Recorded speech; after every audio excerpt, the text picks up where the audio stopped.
السلام علیکم ورحمۃ اللہ وبرکاتہ۔ صلی اللہ علیہ حبیبہ محمد و آلہ و اصحابہ وسلم۔ ناظرین، سیرت النبی کی اس نئی ایپیسوڈ کے ساتھ حاضر خدمت ہے سید محسن شاہ۔ آج ہم یہ دیکھیں گے کہ جب جنگ بدر اور اس کے بعد چھوٹے چھوٹے کچھ غزوات اور سریہ زید بن حارثہ پیش آیا، تو اس کے بعد پھر غزوہ احد کے لیے قریش مکہ جو تھے ان کو کیا پریشانی تھی اور وہ کیا چاہتے کیا تھے، جس وجہ سے انہوں نے مدینہ شریف کے بالکل قریب آ کے تو مدینے پہ حملہ کرنے کی تیاری کی، اور پھر کس طرح انہوں نے اپنا لشکر تیار کیا اور کون کون سے سرداران قریش اس میں شامل تھے۔ تو اگر آپ نے یہ چینل ہمارا سبسکرائب نہیں کیا تو اس کو سبسکرائب کر لیں، اور جو بیل کا آئیکن ہے اس کو کلک کر دیں تاکہ جو نئی ویڈیو آئے گی وہ آپ کو ملتی رہے گی۔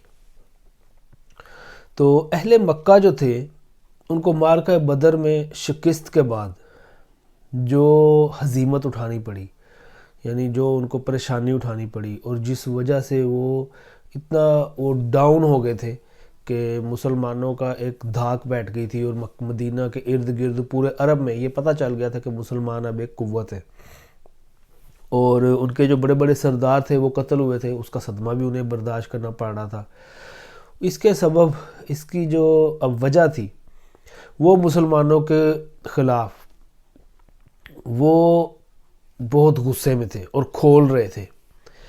انہوں نے اپنے مقتولین پر جو نوحہ کرنے والی عورتیں تھیں ان کو بھی روک دیا تھا کہ ہمارے سردار جو مر گئے ہیں اور جو مقتولین ہیں، جتنے بھی لوگ مرے ہیں، ان پہ کوئی کسی نے نوحہ نہیں کرنا، رونا نہیں ہے، اسے بھی روک دیا تھا، اور قیدیوں کے فدیے کی ادائیگی میں بھی کسی قسم کی جلد بازی کا مظاہرہ کرنے سے روک دیا تھا۔ یعنی جو لوگ قیدی بن گئے تھے ان کے گھر والوں کو بھی منع کر دیا گیا تھا کہ ذرا صبر کریں، ابھی ان کے فدیہ نہیں دینا اور یہ نہیں کرنا کام، تاکہ مسلمان ان کے رنج و غم کی شدت کا اندازہ نہ کر سکیں۔ پھر انہوں نے جنگ بدر کے بعد یہ متفقہ فیصلہ کیا کہ مسلمانوں سے ایک بھرپور جنگ لڑ کے اپنا کلیجہ ٹھنڈا کریں گے اور اپنے جذبہ غیظ و غضب کو تسکین دیں گے۔ اس کے ساتھ ہی اس کی معرکہ آرائی کی تیاری بھی شروع کر دی انہوں نے۔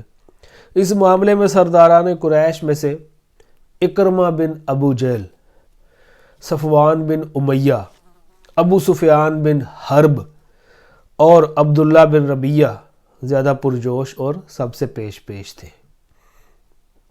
ان لوگوں نے اس سلسلے میں پہلا کام یہ کیا کہ ابو سفیان کا وہ قافلہ جو جنگ بدر کا باعث بنا تھا اور جسے ابو سفیان بچا کر نکال کے لے جانے میں کامیاب ہو گیا تھا، اس کا سارا مال جنگی اخراجات کے لیے روک لیا، اور جن لوگوں کا مال تھا ان سے کہا کہ اے قریش کے لوگوں، تمہیں محمد نے سخت دھچکا لگایا ہے اور تمہارے منتخب سرداروں کو قتل کر ڈالا ہے، لہذا ان سے جنگ کرنے کے لیے اس مال کے ذریعے مدد کرو، ممکن ہے کہ ہم بدلہ چکا لیں۔ قریش کے لوگوں نے اسے منظور کر لیا۔ چنانچہ یہ سارا مال، جس کی مقدار تقریباً 1000 اونٹ اور 50,000 دینار تھی، وہ جنگ کی تیاری کے لیے بیچ دیا گیا۔ اسی بارے میں اللہ تعالیٰ نے پھر یہ آیت نازل فرمائی۔ اللہ تعالیٰ فرماتا ہے کہ جن لوگوں نے کفر کیا وہ اپنے اموال اللہ کی راہ سے روکنے کے لیے خرچ کریں گے، تو یہ خرچ تو کریں گے لیکن پھر یہ ان کے لیے باعث حسرت ہوگا، پھر مغلوب کیے جائیں گے، یعنی یہ پھر بھی اسلام ان پہ غالب آ جائے گا۔ پھر اس کے بعد کیا ہوا؟ جب یہ مال جو تھا وہ ابو سفیان کا جو پورا قافلہ تھا، جو مال تجارت تھا، وہ سارا اس جنگ کے لیے پیش کر دیا گیا۔ اس کے بعد پھر انہوں نے رضاکارانہ جنگی خدمات کا دروازہ کھول دیا کہ جو حبشی لوگ، کنانہ اور اہل تہامہ مسلمانوں کے خلاف جنگ میں شریک ہونا چاہیں وہ قریش کے جھنڈے تلے جمع ہو جائیں۔ انہوں نے اس مقصد کے لیے ترغیب و تحریض کی مختلف صورتیں بھی اختیار کی، یعنی لوگوں کو ترغیب بھی دلاتے تھے کہ اس جنگ کے لیے جانا ہے، بدلہ لینا ہے ہم نے۔ یہاں تک کہ ابو عزہ شاعر جو جنگ بدر میں قید ہوا تھا اور جس کو رسول اللہ صلی اللہ علیہ وآلہ وسلم نے یہ عہد لے کر کہ اب وہ آپ کے خلاف کبھی نہ اٹھے گا، اس کو بھی از راہ احسان بلا فدیہ چھوڑ دیا تھا نبی کریم صلی اللہ علیہ وسلم نے۔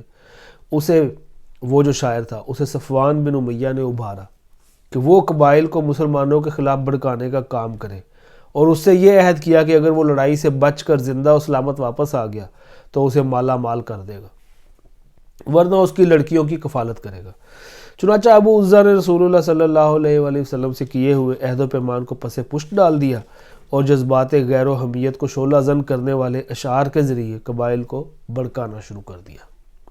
اسی طرح قریش نے ایک اور شاعر مصافح بن عبد مناف کو اس مہم کے لیے تیار کیا۔ ادھر ابو سفیان نے غزوہ سویق سے ناکام اور نامراد بلکہ سامان رسد کی ایک بہت بڑی مقدار سے ہاتھ دھو کر واپس آنے کے بعد مسلمانوں کے خلاف لوگوں کو ابھارنے اور بھڑکانے میں کچھ زیادہ ہی سرگرمی دکھائی۔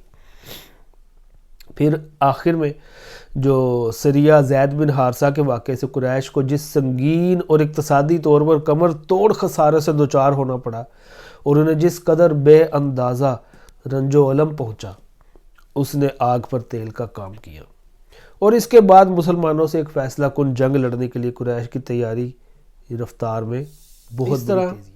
سال پورا ہوتے ہوتے قریش کی تیاری مکمل ہوگی۔ ان کے اپنے افراد کے علاوہ ان کے حلیفوں اور یعنی ان کے جو ساتھ مل گئے تھے دوست اور حبشی احابیش جن کی جمع ہے، ان کو ملا کر مجموعی طور پر کل 3000 کی فوج تیار ہوئی۔ قائدین قریش کی رائے کچھ اس طرح بنی کہ اپنے ساتھ عورتیں بھی لے چلیں تاکہ حرمت و ناموس کی حفاظت کا احساس کچھ زیادہ ہی ہو جائے اور جذبہ جان سپاری کے ساتھ لڑنے کا سبب بن جائے۔ لہٰذا اس لشکر میں ان کی عورتیں بھی شامل ہوئیں جن کی تعداد 15 تھی۔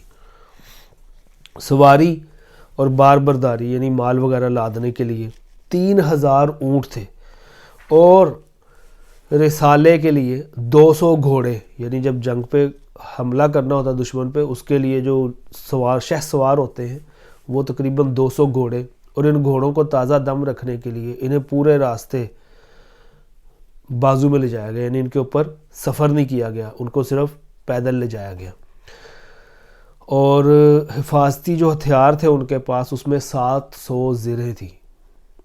ابو سفیان کو پورے لشکر کا سپہ سالار مقرر کیا گیا، اور جو رسالہ تھا یعنی جو جنگی بیچ میں ایک سائیڈ تھی، جو فوجی تھے اپنے گھوڑ سوار تھے، وہ خالد بن ولید کو ان کی کمان دی گئی، اور اکرمہ بن ابو جہل کو ان کا معاون بنایا گیا۔ جو پرچم تھا وہ مقررہ دستور کے مطابق قبیلہ بنی عبدالدار کے ہاتھ میں دیا گیا۔ اس بھرپور تیاری کے بعد مکی لشکر نے اس حالت میں مدینے کا رخ کیا کہ مسلمانوں کے خلاف غم و غصہ اور انتقام کا جذبہ ان کے دلوں میں شعلہ بن کر بھڑک رہا تھا، اور یہ جو ان قریب پیش آنے والی جنگ کی خون ریزی اور شدت کا پتہ دے رہا تھا۔ حضرت عباس رضی اللہ تعالیٰ عنہ قریش کی ساری نقل و حرکت اور جنگی تیاریوں کا بڑی چابک دستی اور گہرائی سے مطالعہ کر رہے تھے۔ جو ہی یہ لشکر حرکت میں آیا، حضرت عباس رضی اللہ تعالیٰ عنہ نے اس کی ساری تفصیلات پر مشتمل ایک خط فوراً نبی کریم صلی اللہ علیہ وآلہ وسلم کو روانہ کر دیا۔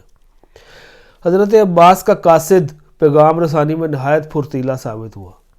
اس نے مکے سے مدینے تک کوئی 500 کلومیٹر کی مسافت صرف 3 دن میں طے کر کے ان کا خط نبی صلی اللہ علیہ وآلہ وسلم کے حوالے کیا۔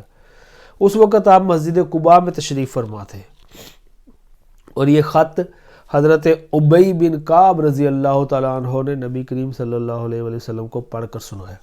آپ نے انہیں رازداری برتنے کی تاکید کی اور فوراً مدینہ تشریف لا کر انصار و مہاجرین کے قائدین سے صلاح مشورہ کیا۔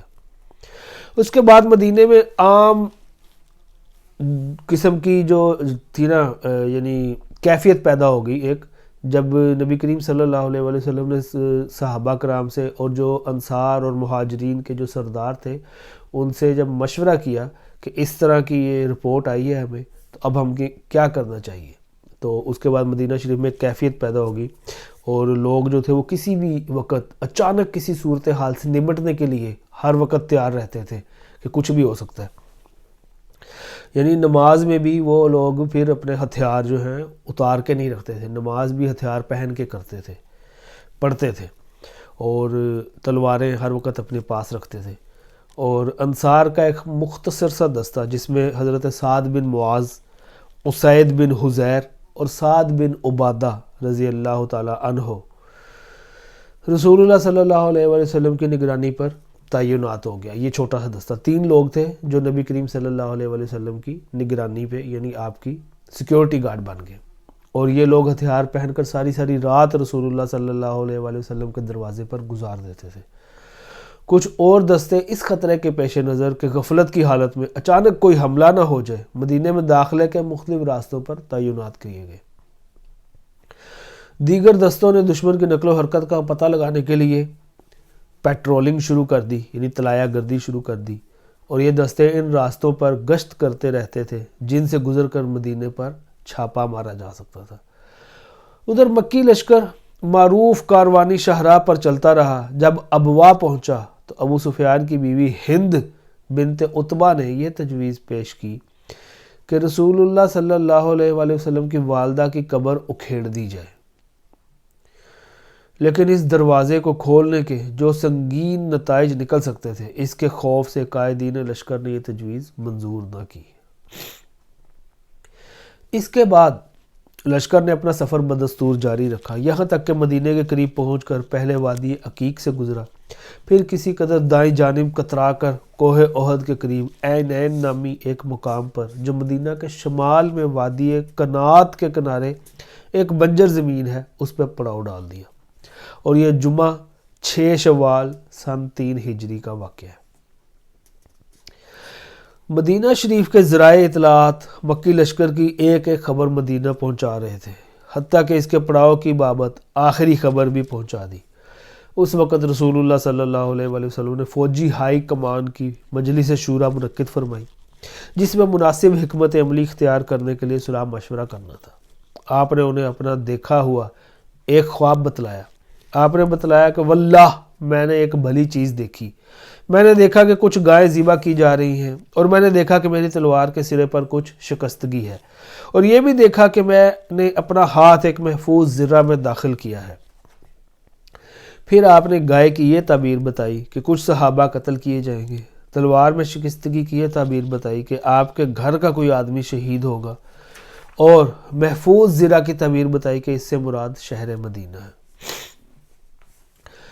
پھر آپ نے صحابہ کرام کے سامنے دفاعی حکمت عملی کے متعلق اپنی رائے پیش کی کہ مدینے سے باہر نہ نکلیں بلکہ شہر کے اندر ہی قلعہ بند ہو جائے۔ اب اگر مشرکین اپنے کیمپ میں مقیم رہتے ہیں تو بے مقصد اور برا قیام ہوگا، اور اگر مدینے میں داخل ہوتے ہیں تو مسلمان گلی کوچے کے ناکوں پر ان سے جنگ کریں گے، اور عورتیں چھتوں کے اوپر سے ان پر خشت باری کریں گی، یعنی پتھر پھینکیں گی۔ اور یہی صحیح رائے تھی، اور اسی رائے سے عبداللہ بن ابی نے بھی اتفاق کیا، راس المنافقین، جو اس مجلس میں خزرج کے ایک سرکردہ نمائندے کی حیثیت سے شریک تھا۔ لیکن اس کے اتفاق کی بنیاد یہ نہ تھی کہ جنگی نقطہ نظر سے یہی صحیح موقف تھا، بلکہ اس کا مقصد یہ تھا کہ وہ جنگ سے دور بھی رہے اور کسی کو اس کا احساس بھی نہ ہو۔ لیکن اللہ کو کچھ اور ہی منظور تھا۔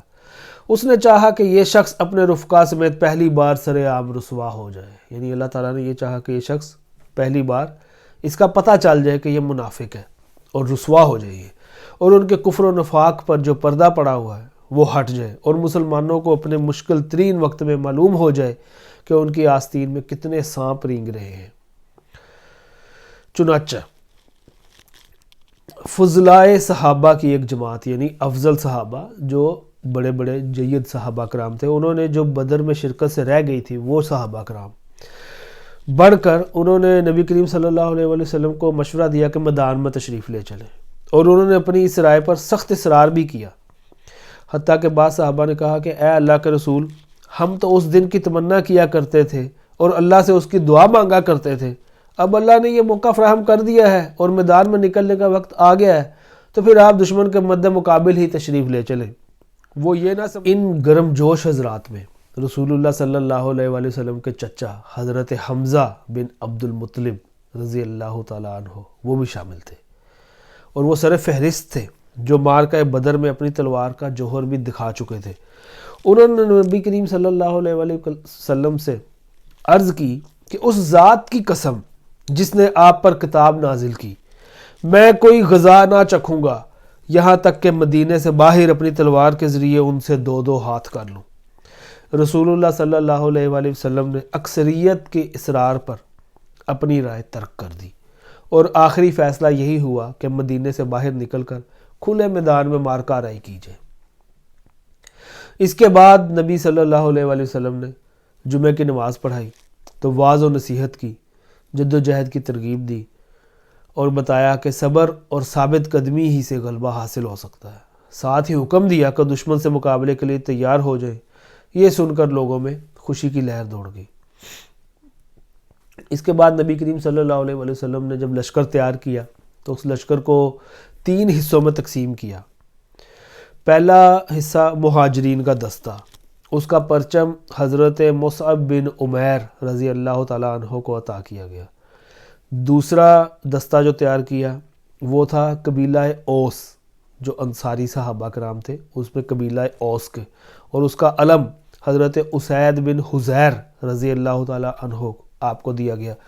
اور تیسرا جو دستہ تھا وہ قبیلہ خزرج، انصاری صحابہ کرام کا دستہ تھا، اور اس کا علم حضرت حباب بن منذر رضی اللہ تعالیٰ عنہ کو عطا فرمایا۔ اور پورا لشکر جو تھا وہ 1000 جوانوں پر مشتمل تھا، جن میں 100 زرہ پوش اور 50 شاہ سوار تھے۔ اور یہ بھی کہا جاتا ہے کہ شاہ سوار کوئی بھی نہیں تھا۔ شاہ سوار مطلب گھوڑے پہ جو سفر کرنے والے تھے۔ حضرت ابن ام مکتوم رضی اللہ تعالیٰ عنہ کو اس کام پر مقرر فرمایا کہ وہ مدینے کے اندر رہ جانے والے لوگوں کو نماز پڑھائیں گے۔ اس کے بعد نبی کریم صلی اللہ علیہ وآلہ وسلم نے سفر کا ارادہ فرمایا اور لشکر نے شمال کا رخ کیا۔ حضرت سعد بن معاذ اور حضرت سعد بن عبادہ رضوان اللہ علیہم اجمعین زرہ پہنے نبی صلی اللہ علیہ وآلہ وسلم کے آگے آگے چل رہے تھے۔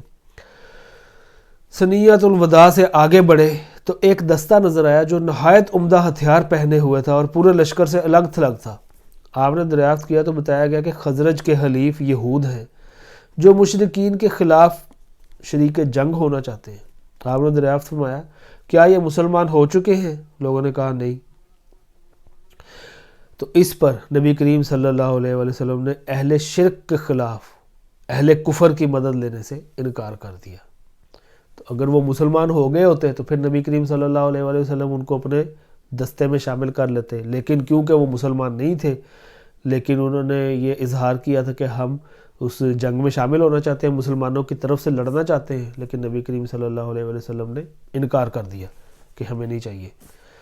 پھر نبی کریم صلی اللہ علیہ وآلہ وسلم نے لشکر کا معائنہ کیا، اس میں کون کون سے لوگ شامل ہیں اور کیا کیا صورتحال ہے، صحابہ کرام کی صورتحال کیا ہے اور کس دستے میں کتنے لوگ شامل ہیں۔ اور جو اس میں چھوٹے تھے لوگ، یعنی عمر میں ابھی کم عمر تھے، ان کو نبی کریم صلی اللہ علیہ وسلم نے واپس جانے کا کہا۔